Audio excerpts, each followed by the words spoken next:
Ok, vous pouvez venir.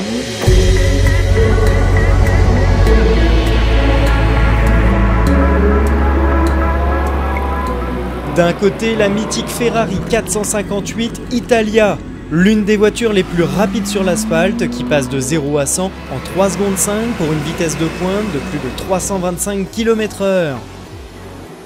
De l'autre, une machine capable d'avaler les kilomètres et d'enchaîner les hectares au labour. Le Fast Track 8330, homologué T1B, autrement dit conçu et opérationnel pour rouler à 65 km/h. Aujourd'hui, ces deux monstres de performance sont réunis sur le circuit de Chenevière, non loin de Nancy. Objectif, comprendre leur fonctionnement et laisser s'exprimer la puissance de leur motorisation.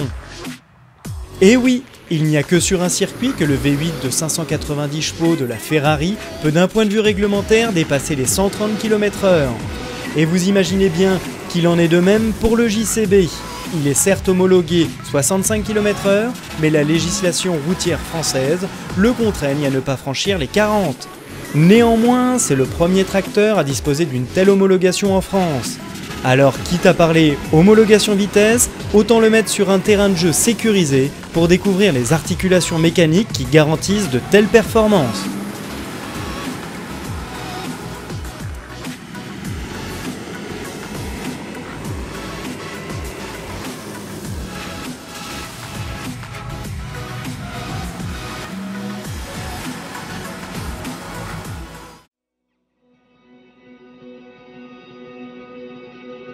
Sur cette série 8000, il y a la dernière homologation donc de type T1B qui permet de livrer sur le marché français des tracteurs à des vitesses non bridées à 40 km/h, tout en sachant que l'utilisateur est bien entendu limité sur la voie publique à 40 km/h maxi.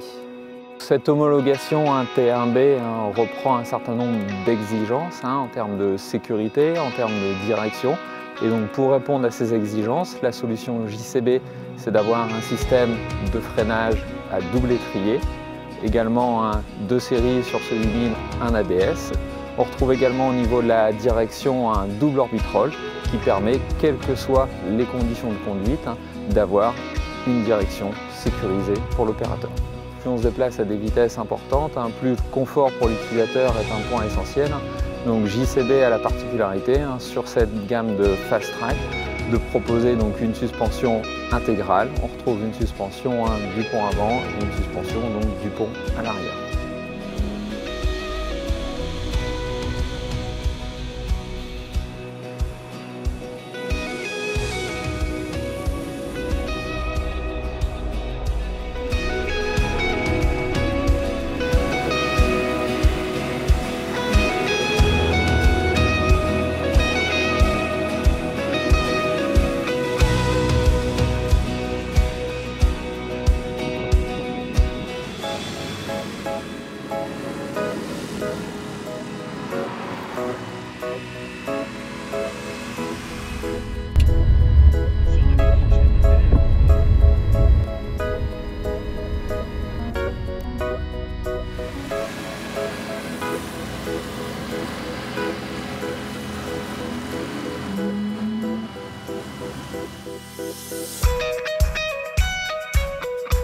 Je pense que vous l'aurez compris, la Ferrari remporte haut la main le défi de la vitesse et du meilleur temps autour.